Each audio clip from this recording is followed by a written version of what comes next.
A wonderful evening to you. This is Primetime News on MITV Plus.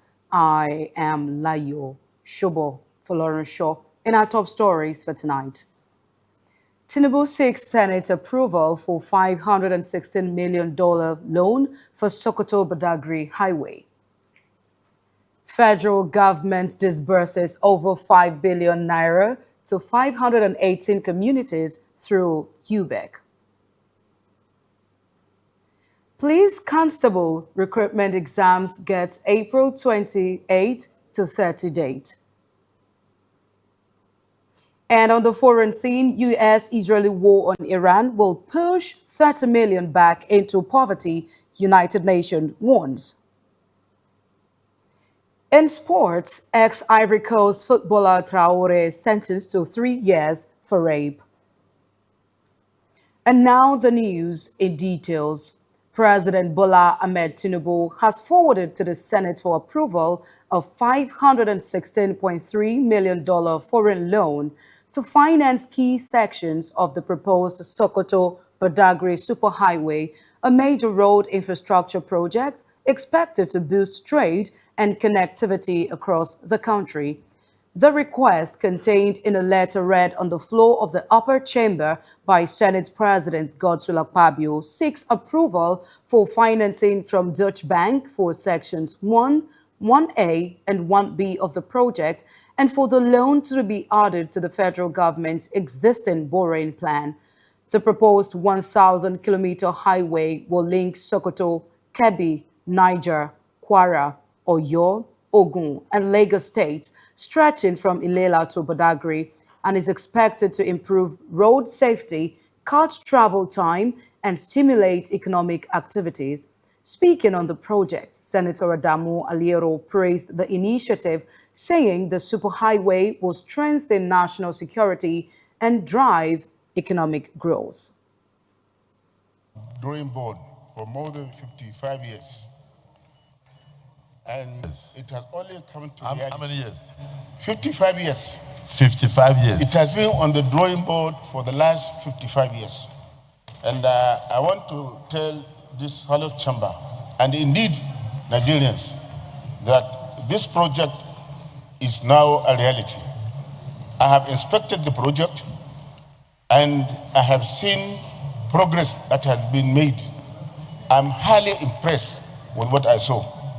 That is standard construction of concrete road, not asphalt road, concrete road, and not only that, the road is also furnished with street light, solar street lights.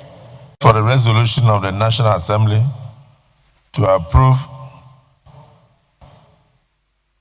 USD 516,333,007 syndicated financing from Deutsche Bank AG for the construction of the Sokoto Badagry Superhighway Project Sections 1, Phase 1A and Phase 1B. The purpose of this letter is to request the Senate for the resolution of the National Assembly pursuant to the provisions of sections 16 and 21 of the Debt Management Bureau Establishment Act 2011. Vice President Kashim Shettima has called on public relations practitioners to simplify and clearly communicate government reforms to Nigerians as part of efforts to build trust and drive policy success. State House correspondent Fola Shade Abdusalami brings us more details in this report. The Vice President Kashim Shettima has stated that effective communication is key to success of government policies, especially under the administration of President Bola Tinubu. Speaking at the 2026 Nigerian Institute of Public Relations Week in Kaduna, Shettima urged practitioners to translate policies into messages that resonate with citizens, warning that purely communicated reforms often breed distrust and resistance. The Vice President highlighted ongoing efforts by the Tinubu administration to tackle food insecurity, including the deployment of 2,000 tractors, a 100 billion naira agricultural fund, expansion of dry season farming, and targeted subsidies for farmers. Shettima stressed that these initiatives must deliver tangible results at the household level to be considered successful. Managing uncertainty and sustaining reform. We must communicate not only what we are doing, but why we are doing it, how we serve the public good, and what place the citizen occupies in the success of that area. Governance cannot afford to be distant. Policy cannot afford to be opaque. Leadership cannot afford to speak a language that people no longer understand. I urge the Nigerian Institute of Public Relations to continue to elevate the standards of this noble profession and to insist on ethics, professionalism, and evidence-based practice. On the sidelines of the event, Shettima commissioned the newly constructed Brigadier Abba Kyari Banquet Hall at the Kaduna Government House, describing it as a symbol of governance and institutional development. Kaduna State Governor Uba Sani reaffirmed his administration's commitment to boosting agriculture through increased funding, while stakeholders at the event emphasized the importance of food security to national stability. It is through this such collaboration that aspiration is translated into tangible progress. As we commission this landmark facility, we affirm our commitment to excellence, openness, and inclusive development. This banquet hall will serve as a space where ideas converge, partnership approach, and the future of our state and nation is shaped. It will stand not only as a venue for gatherings, but as a lasting symbol of what purposeful governance can achieve. Vice President, however, commended public relations professionals for their role in nation building, urging them to uphold ethics and professionalism in shaping public perception of government policies. Folashade Abdusalami, MITV Plus News. Nigeria's First Lady Oluremi Tinubu has called for balanced global perspectives on the country's security challenges as she engaged religious and government leaders on peace building and digital inclusion initiatives in Abuja. State House correspondent Folashade Abdusalami files in this report. Nigeria's First Lady Oluremi Tinubu has emphasized the need for accurate global understanding of Nigeria's security situation, stressing that misrepresentation can hinder effective solution. She made the call while receiving the former Archbishop of Canterbury, Justin Welby, at her office, where both leaders discussed the role of interfaith dialogue in promoting peace and unity across the country. The First Lady urged the international community to avoid one-sided narratives, noting that Nigerians are best positioned to address their unique challenges.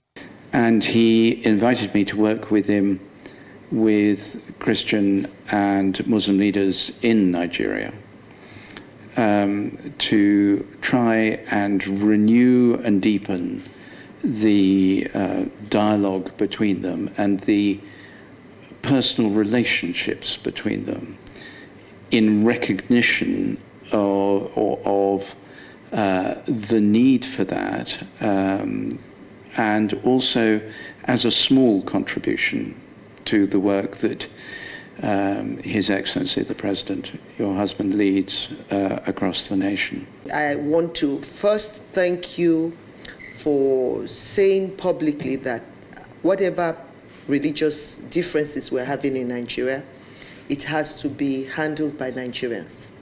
So I want to thank you for that singular statement. I want to thank you for even trying to open up the dialogue. We do need that. We need that, and truth has to be told. You know, trying to fight insecurity on its own, a lot of security and armed men, armed forces have been killed. trying to protect others. They've been killed. And then I'm not going to discuss about security matters, but during your dialogue, I would want you to also invite the security, especially if it comes to the dialogue concerning Nigeria, you should invite security agents so that they can tell how far they've been helping. Meanwhile, the First Lady also met with the Minister of Communications and Digital Economy, Bosun Tijani, who briefed her on progress in the Girls in Tech program designed to empower young women with digital skills. We're very grateful to get Her Excellency's support for two programs, two important programs. I think one is Girls in ICT program, where across all the 36 states, we've been training, but also organizing competition for over 3,700 girls across Nigeria. And the finalists, about 111 of them and their teachers, in total about 185, will be coming to Abuja for the grand finale and a dinner as well. So, of course, Our Excellency is graciously accepted to host that dinner.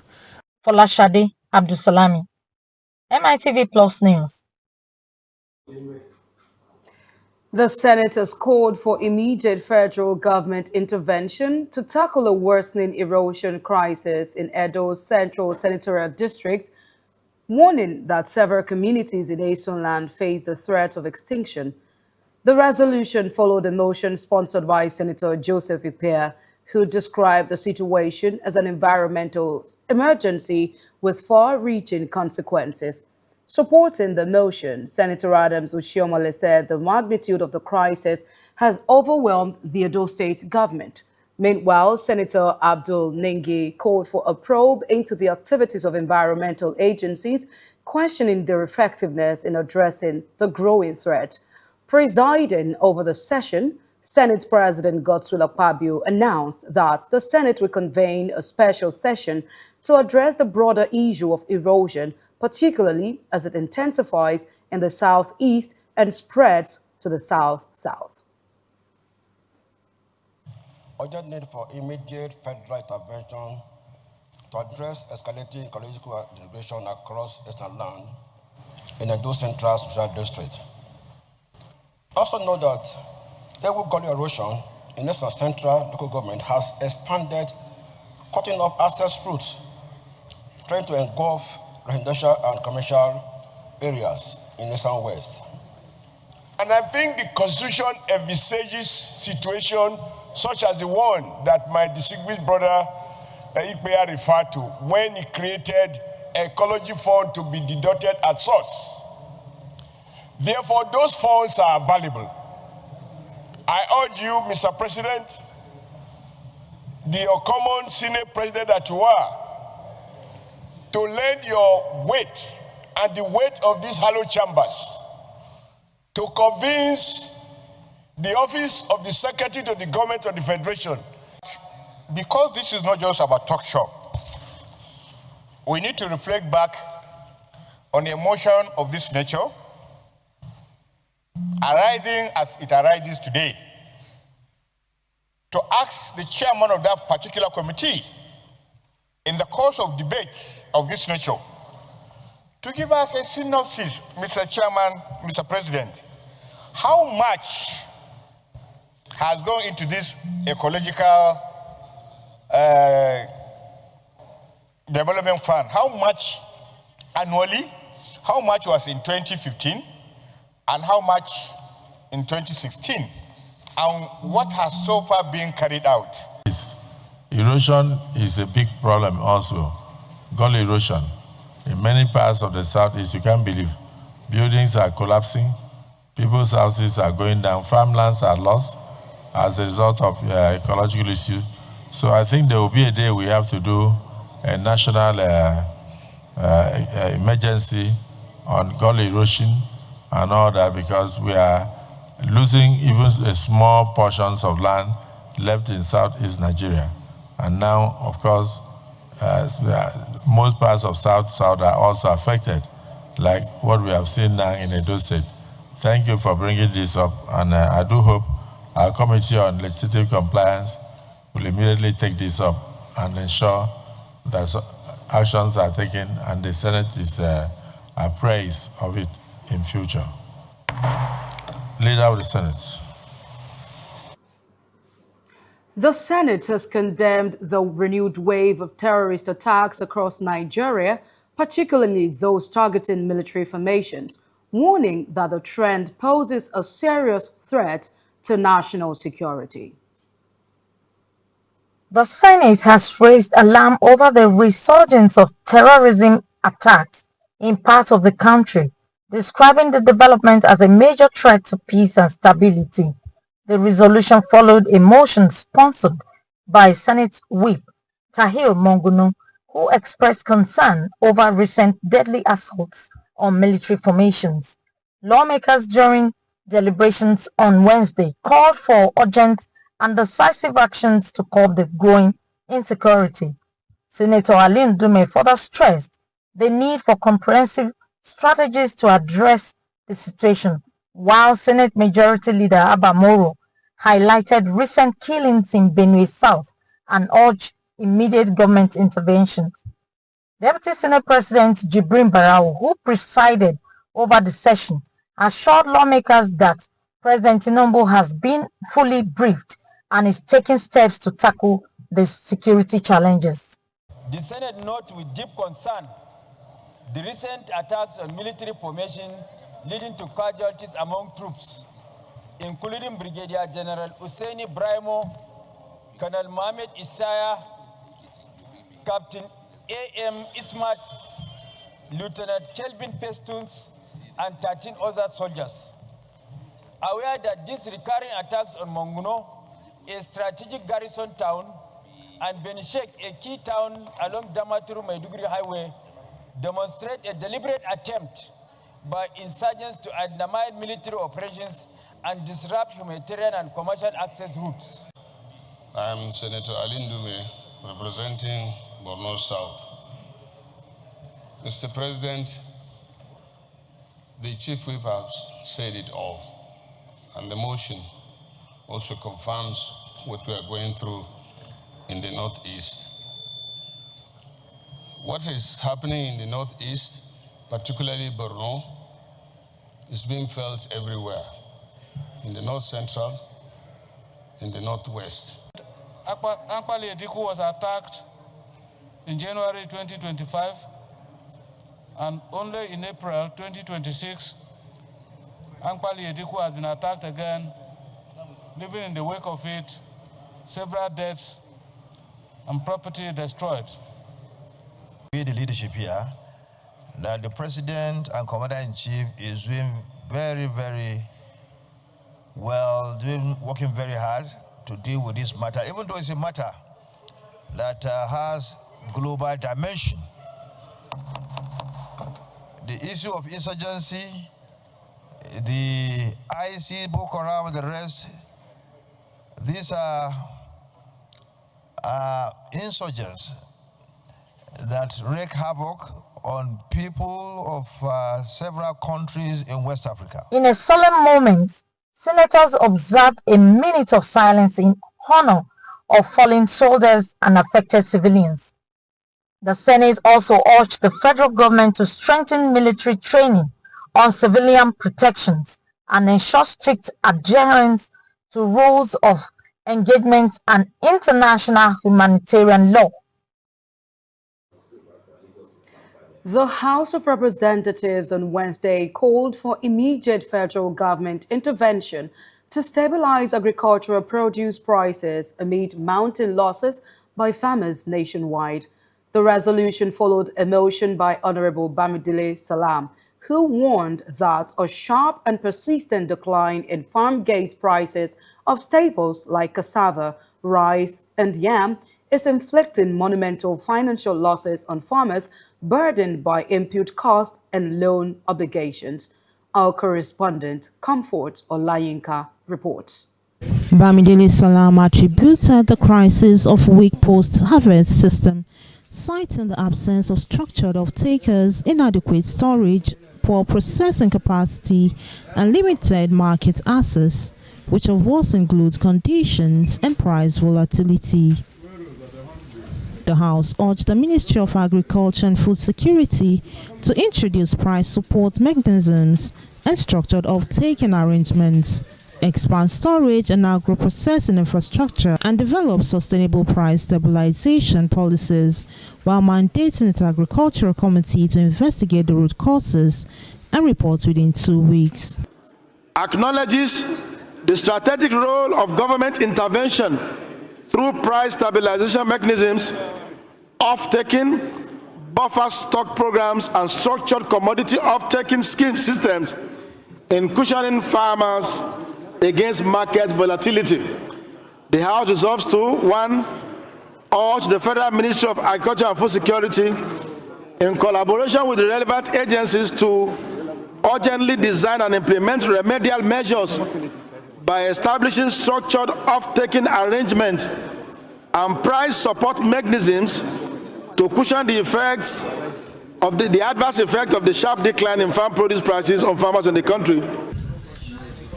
Meanwhile, stakeholders have called for transition from exporting raw farm produce to value-added processing, warning that Africa is importing poverty by shipping out unprocessed goods. A private sector, individual farmers, if everybody is doing what is right, then we are good, because today now it's not the government that is doing all this agriculture, all this farming. But if there can be training where all those farmers know that, okay, this is the right things to do, because whatever you don't know is bigger than you. So when they are aware or knowledgeable about, okay, this is what is acceptable when it's come to international trade, then they will be able to do. So there is high time to create an avenue where individual farmer in local government, in zonal area or in the state, where there should be a place where to train them so that they will understand what it is needed to produce an agricultural product that is good for export. Comfort Olayinka, reporting MITV Plus. The federal government, through the Universal Basic Education Commission, UBEC, has disbursed over 5 billion naira to 518 communities across the country under the School-Based Management Committee School Improvement Program, SBMC SIP. This, it said, is part of broader efforts to strengthen basic education delivery and tackle the challenge of out-of-school children. Speaking on Thursday in Abuja at the national launch of the 2025 SBMC SIP rollout, the Executive Secretary of UBEC, Dr. Aisha Gadbar, stated that the initiative reflects the federal government's strengthened resolve to upgrade school infrastructure, enhance community involvement, and ensure that children not only gain access to education, but also stay in school through to completion. She disclosed that the 5.18 billion naira earmarked for the program will support 518 communities countrywide, with each state and the Federal Capital Territory FCT benefiting from 14 schools. Chairman of the Nigerian Union of Teachers NUT FCT chapter, Abdullahi Shafa, says a closed-door meeting with the FCT minister Nyesom Wike was fruitful, with key issues affecting teachers thoroughly discussed and assurances given on resolving the dispute. Speaking with journalists after the meeting, Shafa said the union tabled its grievances, including teachers' welfare, promotions, and members' rights. Commending the minister for listening to the concerns and promising swift action, he noted that the issues raised were treated expeditiously during the engagement. He then expressed optimism that the talks have created progress towards resolving the impasse. Shafa, however, said the ongoing strike cannot be called off immediately, as the union leadership must first consult with members before taking a final decision. We, the teachers too, both at the primary school level, the junior secondary school level, and the secondary school level, appreciate the minister He is into renovating and restructuring some of our schools. That is the pathway. The rights of our members are being discussed and being settled. The only area where we have greater problems is the area of the primary school teachers, where their rights, entitlements have shortcomings. But with our meeting of today, we are going to make a headway.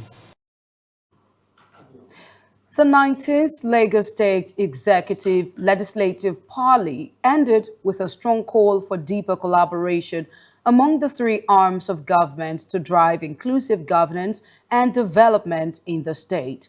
Held from April 21 to 23, the meeting brought together members of the executive, legislature, party leadership, and key stakeholders under the theme of equal participation in governance. In a communique issued at the end of the parley, participants resolved to strengthen cooperation through improved communication, coordination, and consensus building while promoting grassroots inclusion in the decision-making. The forum also emphasized early engagement between the executive and the legislature on budget processes, as well as sustained consultation on policies to enhance efficiency and reduce duplication in governance. The meeting concluded that effective governance requires teamwork, accountability, and sustained political will to achieve the vision of a greater Lagos rising. The state government, in conjunction with representatives of Lagos State at the National Assembly, should work towards a review and reform of the Land Use Act in order to address overlap of functions between the state and federal institutions. 14, the government should endeavor to notify lawmakers representing communities where demolition is to be carried out to enlighten on the need for infrastructural renewal, which is in the best interest of the state. And the executive should ensure timely communication and consultation with elected representatives, communities that will be affected with actions and activities, such as communities to be affected with demolitions and relocations. The parley resolved that governance is a teamwork and that all parties involved must embrace effective communication, clear accountability, cooperation, and sustained political will if the desired result of a greater Lagos Rising Plus is to be achieved. The Police Service Commission, PSC, and the Nigeria Police Force, NPF, have fixed April 28 to 30 for the written examinations for applicants seeking enlistment as police constables. In a statement issued by the head of Protocol and Public Affairs, Torti Njoku Kalu, the Commission said the exercise will be conducted at designated centers across the 36 states and the Federal Capital Territory, FCT. According to the statement, only candidates who successfully pass the physical and credential screening are eligible to participate. Qualified applicants are required to log on NPF application website from Friday, April 24 to print the examination invitation cards, which will indicate the date, time, and venue of their test. Applicants are to come along with a pen, the National Identification Number, NIN slip, issued by the National Identity Management Commission, with a clear photograph and a printed copy of their examination invitation card. The prescribed dress code is white shorts, white t-shirt, and white canvas. We go on a break now. When we return, we bring you foreign news. Please stay with us. No limits.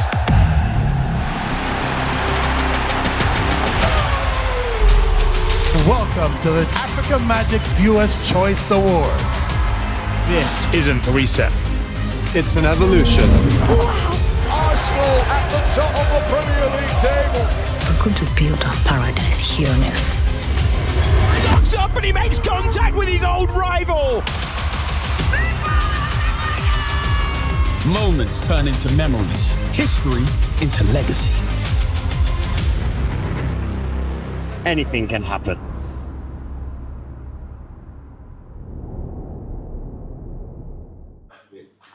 You're welcome back. It's still primetime news on Mitv Plus. And now on the foreign scenes, Microsoft will invest $18 billion in Australia over the next 3 years, upgrading government cyber defense tools and supercomputers used for artificial intelligence, the company said on Thursday. Microsoft's chief executive, Satya Nadella, said it was the US-based firm's largest ever investment in Australia. It follows a $3 billion investment, which Microsoft announced in 2023 to build a string of data centers across Australia. The investment would be used to upgrade supercomputers used to churn through massive data sets, powering the development of artificial intelligence.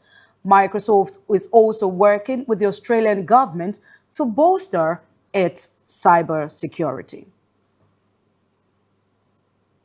Oil prices jumped 4% on Thursday after Iran vowed not to reopen the Strait of Hormuz so long as a U.S. naval blockade remained in place despite a ceasefire extension. At around 0025 GMT, the benchmark U.S. oil contract West Texas Intermediate WTI climbed 4.06% to $96.73 per barrel. International oil benchmark Brent North Sea crude rose 3.62% to $105.63. Both eased back in following minutes. Oil prices have soared since Israel and the United States attacked Iran on February 28, and they have kept inching up due to the uncertainty over whether the war will resume. As the clock ticked for a return to the war that has engulfed the region, U.S. President Donald Trump said on Tuesday that he would maintain the truce to allow more time for Pakistani brokered peace talks. Iran said it welcomed the efforts by Pakistan but made no other comment on Trump's announcement. The Iran war will push more than 30 million people back into poverty, with the knock-on effects of the conflict likely to increase food insecurity in the coming months, the United Nations has warned. Disruption to fuel and fertilizer supplies due to the ongoing blocking of cargo vessels through the Strait of Hormuz has already lowered agricultural productivity and will hit crop yields later this year, the UN's development chief added. Much of the world's fertilizers is produced in the Middle East, and 1/3 of global supplies passes through the Strait of Hormuz, where Iran and the US has jostled for control. The United Nations Food and Agriculture Organization last week warned that a prolonged crisis in the strait could lead to a global food catastrophe. And now in sports, former Ivory Coast international footballer Abdoulaye Traoré has been sentenced to 3 years in jail for rape, an Ivorian women's rights group has reported. Nicknamed Ben Badi, the striker won the 1992 African Cup of Nations AFCON with the Elephant and remains a very popular figure in the West African country.